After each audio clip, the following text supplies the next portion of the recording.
ikiwa wananiuliza msingi wa uzima, je, twahitaji kuongeza makazi yake Yesu?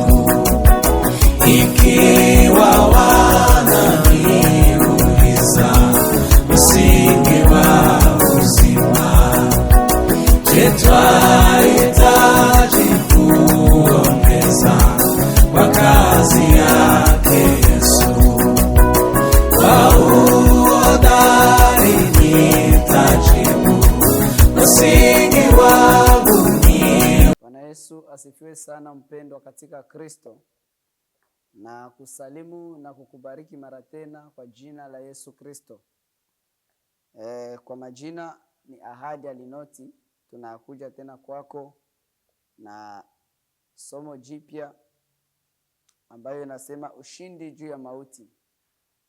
Ushindi juu ya mauti. Kwanza ninakutakia heri ya mwaka mpya mpendwa, wewe ambaye unayenisikia kwa muda na saa kama na hizi.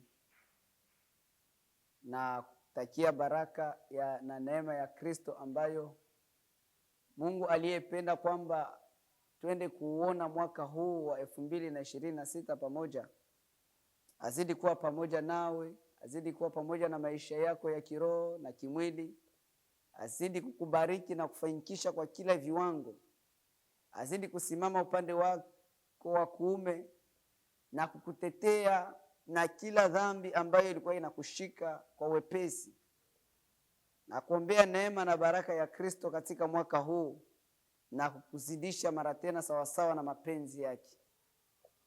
Tunakuwa na somo ambayo inasema ushindi juu ya mauti. Ushindi juu ya mauti. Tutasoma katika kitabu cha Waebrania sura 2 na mstari wake wa 14 mpaka 15, na pia tutasoma Yakobo sura 2:26. Lakini mbele twende tusome, tunaenda kuliweka neno hili katika vitanga vya Bwana. Baba Mungu wetu, tunakushukuru kwa baraka na neema ambayo umetupa kwa muda na siku na saa kama na hii, na kwa mwaka huu wa 2026. Tunakushukuru Bwana kwa sababu umetukusanyisha tena pamoja mbele ya madhabahu yako, ili kwamba tulichangie neno hili pamoja na mtumishi wako na mjakazi wako ambaye anatufata na kutusikia kwa leo. Ikufurahishe Kristo kutuma uweza wa Roho wako kuwa pamoja nasi katika kila jambo, kwa uwezo wa jina lako Yesu. Amen. Tutaenda kusoma, tumesema kichwa ya neno ni ushindi juu ya mauti. Tutaenda kusoma katika kitabu cha Waebrania sura zake 2 na mstari wake wa 14 hadi 15. Tunasoma kwa jina la Yesu Kristo. Waebrania sura 2 mstari wa 14 hadi 15. Basi kwa kuwa watoto wameshiriki damu na mwili, yeye naye vivyo hivyo alishiriki hayo, ili kwa njia ya mauti amharibu yeye aliyekuwa na nguvu za mauti, yaani Ibilisi, awaache huru wale ambao kwamba maisha yao yote kwa hofu ya mauti walikuwa katika hali ya utumwa. Amen. Tunaongeza katika kitabu cha Yakobo sura 2. Yakobo sura 2 mstari wa 26, tunasoma tena kwa jina la Yesu. Maana kama vile mwili pasipo roho umekufa, vivyo hivyo na imani pasipo matendo imekufa. Amina. Tunasema ushindi juu ya mauti. Tumesikia usomi katika Waebrania, katika Waebrania sura 12, sura 2 mstari wa 14. Maandiko yanasema kwamba kwa kuwa watoto wameshiriki damu na mwili, yeye naye vivyo hivyo alishiriki hayo, ili kwa njia ya mauti amharibu yeye aliyekuwa na nguvu ya mauti, yaani Ibilisi. Tumesoma na imeandikwa kwamba Bwana Yesu amekuja ulimwenguni, amekuja duniani, yeye ambaye ni Mungu, amevaa mwili na ndani yake mlikaa utimilifu wote wa Mungu. Maandiko yanasema kwamba alikuja ili amuokoe mwanadamu. Bwana Yesu asifiwe sana. alikuja amwokoe mwanadamu na nini? Maandiko yanasema kwamba alikuja ili amwokoe mwanadamu na mauti. Ndiyo maana tunazungumzia kuhusu ushindi juu ya mauti. Na njia pekee ya kumwokoa mwanadamu ilikuwa kwanza kushinda mauti. Bwana Yesu asifiwe sana. Ili kwamba mwanadamu apate kuokolewa, alitakiwa kwanza Kristo akuje aende msalabani, akufe na aende kushinda mauti. Na tumesoma hapa katika sura 14 anasema kwamba ili kwa njia ya mauti amharibu yeye aliyekuwa na nguvu za mauti. Alikuja ili amwokoe mwanadamu, na njia pekee ilikuwa kwamba ni ashinde kwanza mauti. Mauti ilikuwa na mtu au na kiumbe ambacho kilikuwa kinaishikilia, kilikuwa na nguvu kilikuwa na puissance juu ya mauti. Na ilitakiwa kwamba Kristo aende kwanza amharibu, avunje nguvu za shetani, kwa sababu mauti ilikuwa katika uwezo wa shetani. Shetani ndio alikuwa anashikilia mauti. Na ilimubidi Kristo afike na akufe ili kwamba aende kwanza kushindana na shetani, aende kumshinda shetani. Yaani anyanganye shetani ile uwezo ambao alikuwa nao juu ya mauti. Bwana Yesu asifiwe sana. Na maandiko yanasema kwamba yeye aliyekuwa na nguvu za mauti, yaani ibilisi, awaache huru wale waliokuwa wale ambao kwamba maisha yao yote kwa hofu ya mauti walikuwa katika hali ya utumwa. Bwana Yesu atusaidie sana. Maandiko anasema kwamba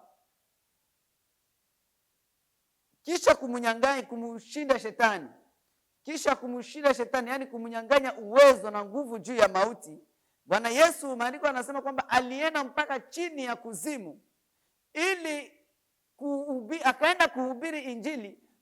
Wakristo au wanadamu ambao maisha yao yote walikuwa chini ya hofu ya mauti. Maisha yao yote walikuwa chini ya hofu ya mauti. Yaani mauti ilikuwa na uwezo juu ya hao wanadamu. Na Bwana Yesu alikwenda ili kwenda kuwaokoa. Ndio maana maandiko yanasema kwamba alienda na kuhubiri injili kwa roho zilizokuwa kuzimu. Alienda kuhubiri injili. Na alipohubiri injili akawaokoa, akawatoa kule kuzimu, kwa sababu Bwana alishinda, na aliposhinda akatoka na mioyo ya watakatifu ambao walikuwa wanashikiliwa na nguvu za mauti. Yaani kama Kristo asingelikufa wala asingelikuja duniani, sisi sote tungelikuwa katika utumwa huu wa mauti.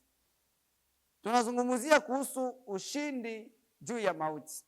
Bwana Yesu alikuja duniani ili kwamba tuokolewe na mauti, yaani tusikufe.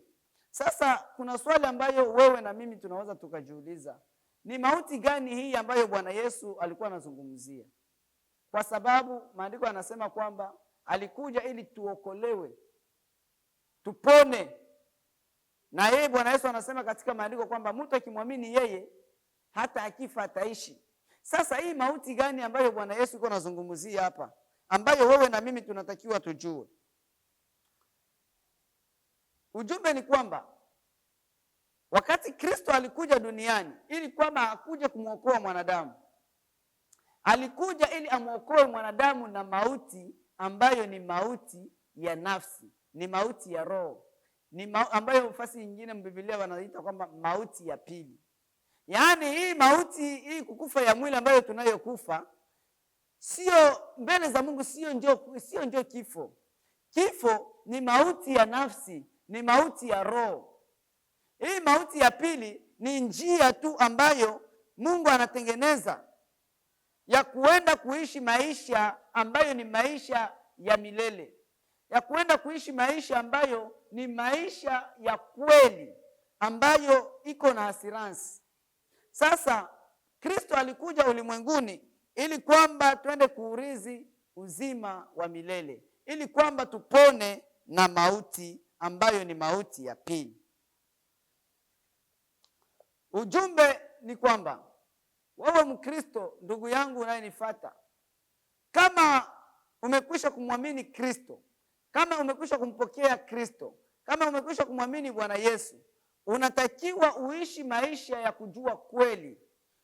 Tatizo sio kumwamini Kristo tu. Tunapomwamini Kristo, tunapomwamini Bwana Yesu anataka tuishi maisha ya kweli, yani tujue kweli.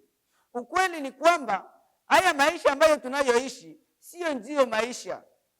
Ukweli ni kwamba hii kifo tunayokufa ni kifo ya mwili tunayokufa ni safari tu ambayo tunakamata. Kuna kifo ambayo ni kifo ya kweli, na hiyo kifo ndio yenye Bwana Yesu alikuja ili kwamba tuokolewe na hiyo. Alikuja kutuokoa na mauti ya pili ambayo ni mauti, ni kifo ya roho, ni kifo ya nafsi. Bwana Yesu asifiwe sana. Anasema fasi moja kwamba anawaambia wanafunzi wake kwamba Mwana wa Adamu hakuja kuziangamiza mioyo za watu bali kuziokoa. Wewe na mimi tumekwisha kumwamini Kristo, tumekwisha kumwamini Bwana Yesu, na ni mzuri sana, ni jambo nzuri tumefanya. Lakini kuna kazi ambayo tunatakiwa kufanya kisha kumwamini Bwana Yesu. Tunatakiwa tuishi maisha ya kweli, yani tunatakiwa tujue kweli ya Injili ambayo ya imani ambayo tuliamini. Ukweli ni kwamba tukisha toka mumwili, kama unatoka mumwili, unakufa, unatoka katika mahusiano mzuri na Mungu, utapona mauti ya pili. Utapona mauti ambayo ni mauti ya milele. Ukweli ni kwamba hii kufa ambayo tuko tunakufa sio ndio kifo. Mbele za Mungu ni safari. Angelikuwa aseme hii kifo, Bwana Yesu alikuwa kutokoa na hii kifo ya mwili, nadhani kama hakuna mtu mwenye akwaje na muamini Kristo. Kwa sababu kila mtu angelimwamini Kristo kwa sababu anajua kwamba ni assurance na ni guarantee kwamba ataishi milele. Anajua kwamba hatakufa. Lakini kifo ambayo Bwana Yesu alikujia ili kwamba akuje kutuokoa na mauti, kama hizo tumetoka kusoma, aseme aliwaokoa wale ambao kwa hofu ya mauti walikuwa maisha yao yote katika utumwa. Hao watu walikuwa shatoka mwili, lakini kule walikuwa katika hofu ya mauti. Ndio maandiko yanazungumza, walikuwa katika hofu ya kifo, ambao maisha yao yote walikuwa katika hofu ya kifo. Na ilitakiwa Bwana Yesu aende kule, aende kuwahubiri Injili. Akaenda kuwaambia wakina Ibrahimu, wakina Isaya, wa mitume na manabii waliotutangulia, waliokufa kabla ya Kristo. Akaenda kuwahubiri Injili akiwaambia, msiogope, msifadhaike mioyoni mwenu, mmemwamini Mungu, niaminini na mimi. Akaenda kuwahubiri Injili, na walipoikubali Injili akawaokoa na hofu, akawaokoa na mauti ambayo ni mauti ya milele. Hiyo mauti ni mauti ambayo Mungu hakuitayarisha kwa ajili ya mwanadamu. Hiyo mauti ni mauti ambayo Mungu aliitayarisha kwa ajili ya shetani na malaika zake. Sasa Mungu kwa ajili ya upendo amekuja ili kutuokoa sisi ambao tumejikuta tumeingia muadhabu ambayo haikukuwa yetu.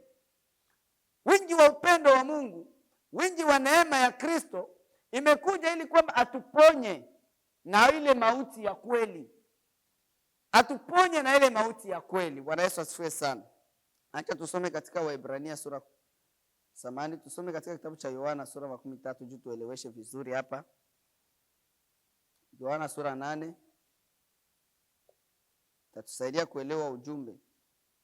Mkristo ambaye iko na ushindi juu ya mauti ni Mkristo ambaye anajua kweli. Ukweli ni kwamba haya maisha, hii kifo ambayo tuko tunakufa, sio kifo, ni mbele za Mungu sio kifo. Kwetu ni kifo. Inaonekana kwamba ni kifo, lakini mbele za Mungu iko kama ni njia tu, ni safari, tunasafiri, tunatoka, tunaenda anza maisha kule. Mbele za Mungu kifo ya kweli ni kifo ya nafsi. Na hiyo kifo ya nafsi hiyo ndio yenye Mungu ilimfanya Mungu akuje amkujie mwanadamu, amtume Kristo ili akuje kumuokoa mwanadamu. Hiyo kifo ya nafsi, kwa sababu ni kifo ambayo iko na mateso, ni kifo ya mateso, ni kifo ya moto wa milele, ni kifo ambayo unapotea hautasikilikanaga tena. Bwana tusaidie sana.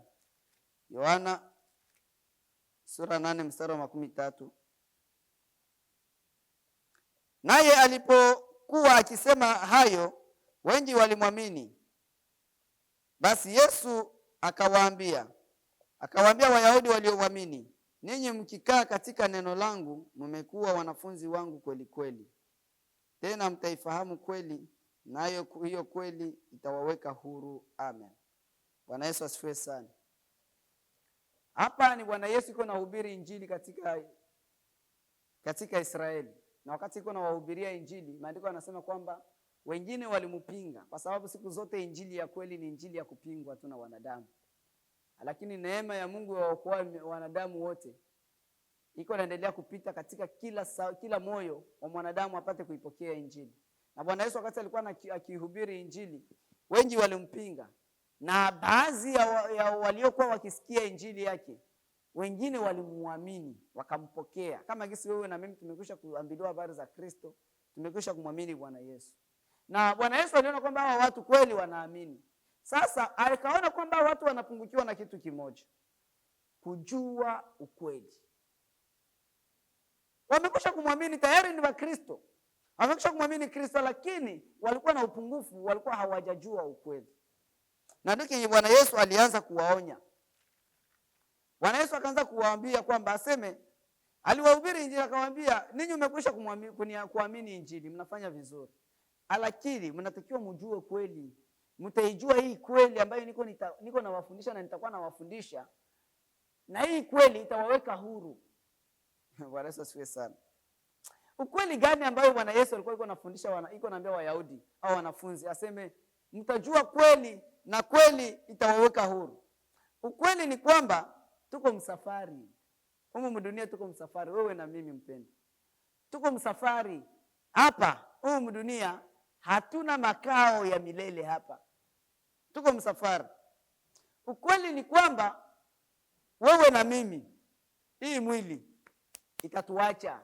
Tumesoma katika kitabu cha Yakobo sura 2. Maandiko yanasema mwili bila nafsi, bila roho imekufa. Hii mwili itatuacha. Ukweli ni kwamba kuko kifo. Hii ya kifo ambayo tuko tunaona kifo, sio kifo. Kuko kifo ambayo ni kifo ya milele, kifo ya kweli, ambayo Biblia inaita tena kifo ya pili, mauti ya pili. Hiyo ndio kweli hiyo. Na Mkristo ambaye anajua hiyo kweli, Mkristo ambaye amekwisha kumwamini Kristo, kisha kumwamini Kristo akajua hiyo kweli kwamba kuna mauti ya kweli ambayo Kristo alikuja ili kwamba nikuje nipone mwii mauti, anabaki mwaminifu katika neno la Mungu. Anabaki mwaminifu katika neno la Kristo. Anabaki katika mahusiano na Kristo mpaka wakati atakapotoka katika mwili huu. Kwa sababu ukikufa na dhambi, ukikufa na dhambi, ukikufa kinyume na mapenzi ya Mungu, yani ukikufa bila mawasiliano mazuri na Kristo, utaenda kuishi hii mauti ya pili. Haikwepeki. Ili kwamba twende kupona au twende kuwa na ushindi juu ya mauti, wewe na mimi unayenisikia, tunatakiwa tuishi katika imani ambayo tulimwamini Kristo, imani ya kurithi uzima wa milele na kuishi katika neno la Kristo, tuishi uaminifu mbele za Kristo mpaka kwa wakati tutatoka mwao mwili. Hiyo ndio itatupatia ushindi juu ya mauti. Mkristo mwenye kuwa na ushindi juu ya mauti ni Mkristo mwenye anajua kwamba hapa sio kwetu, niko mpitaji. Na Kristo alikuja ili kwamba roho yangu iokolewe. Alikuja kuiokoa mioyo yetu. Na ninatakiwa niishi katika hali ya mawasiliano na Kristo, niishi bila lawama na Kristo siku zote za maisha yangu mpaka kwa wakati nitakapotoka katika mwili huu, kwa sababu huu mwili ni wa kupita, ni wa fake. Bwana Yesu asifiwe sana. Si kama inaeleweka ujumbe. Yaani katika circumstance yoyote ambayo tunaweza tukapitia, katika majaribu yoyote ambayo tunaweza tukakuta katika safari. Hapa sasa tuko mwanzo ya mwaka. Kuna mambo mengi ambayo Mungu ataruhusu ya kufikie, mengine kwa ajili ya kukuimarisha maisha yako ya kiroho. Usivunjike moyo, usikate tamaa, usimnungunikie Mungu, usitafute njia ya mchoro ili kwamba uende kutatua matatizo. kuna vipindi ambavyo vitakupitia, kuna maisha, kuna baraka zingine Mungu atakupatia. Hizo baraka zisikufanye kujitenga neno la Mungu. Kwa sababu ya nini? Uko mpitaji, tuko wapitaji. Mimi na wewe tutapita. Sasa hii mambo ya mwili ambayo Mungu atakubariki, atatubariki, hizi changamoto ambazo tutajikutanisha labda tunapitia katika mwaka huu, isitutenge neno la Mungu, kwa sababu maisha ni mafupi. Bwana tusaidie sana mpendwa. Mungu anataka kwamba tuelewe kwamba tukisha kufa kuna hukumu. Tukisha kufa kuna hukumu. Tukitoka mwili kuna hukumu. Sasa hiyo hukumu ndio inaitwa mauti ya pili. Bwana Yesu alishukaga limoja kala nyang'anya shetani nguvu za mauti. Hata shukaga tena kule, hapana. Sasa sisi ambao tumemwamini Kristo tuko na neema. Kwa sababu ya nini? Tunapomwamini Kristo na kuishi katika hii kweli ya kujua habari za uzima wa milele, habari za kisha kufa ninatakiwa nende niurithi uzima wa kweli, nipone na mauti ya pili. Kwa sababu hiyo mauti ya pili ni Mungu tu ndo anaua mwanadamu, anamuingiza mwanadamu hiyo mauti ya pili, kama mwanadamu hakukuwa mtiifu katika neno la Kristo. Bwana Yesu asifiwe sana. Bwana Yesu anaambia Wayahudi aseme, mtaijua kweli na hiyo kweli itawaweka huru. Ukweli ndiyo huu. Tukisha toka mwili tutaenda kuishi maisha ya kweli. Hayo maisha ndio maisha ya milele. Ukweli ni kwamba hii kufa tunayokufa sio ndio kufa. Wewe na mimi tunatakiwa tujikabidhi kwa Mungu. Yaani tujiconcentrate, tujiambatanishe na Mungu siku zote za maisha yetu, katika mazuri, katika mabaya, siku zote za maisha yetu.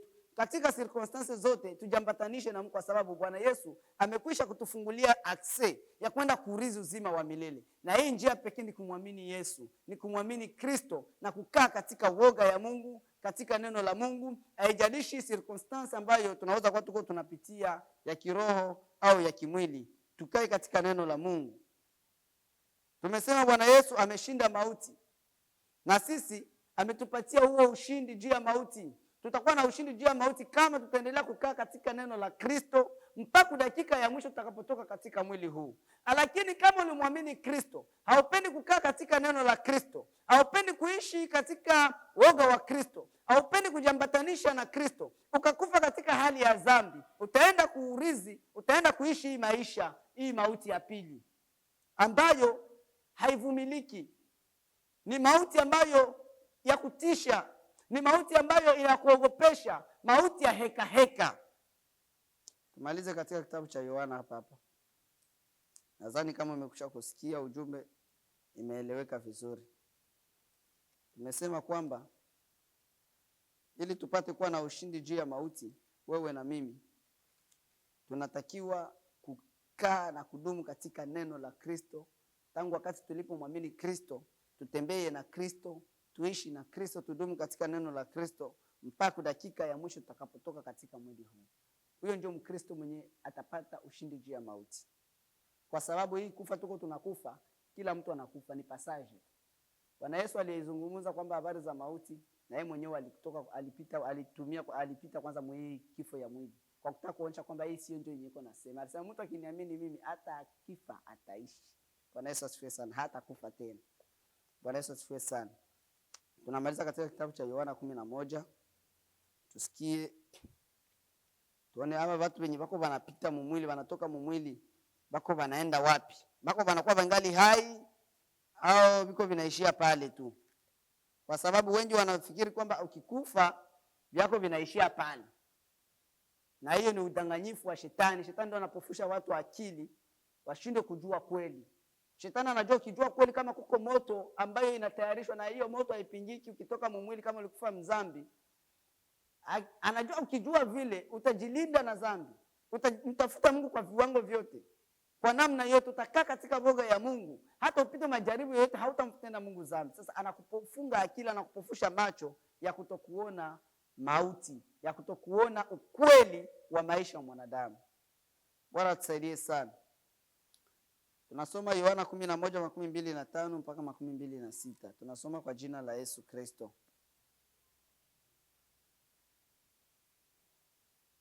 Yesu akamwambia, mimi ndimi huo ufufuo na uzima. Yeye aniaminie mimi ajapokufa atakuwa anaishi. Bwana Yesu asifiwe sana. Naye kila aishie na kuniamini hata kufa kabisa hata milele. Je, unayasadiki hayo? Haleluya. Ushindi juu ya mauti.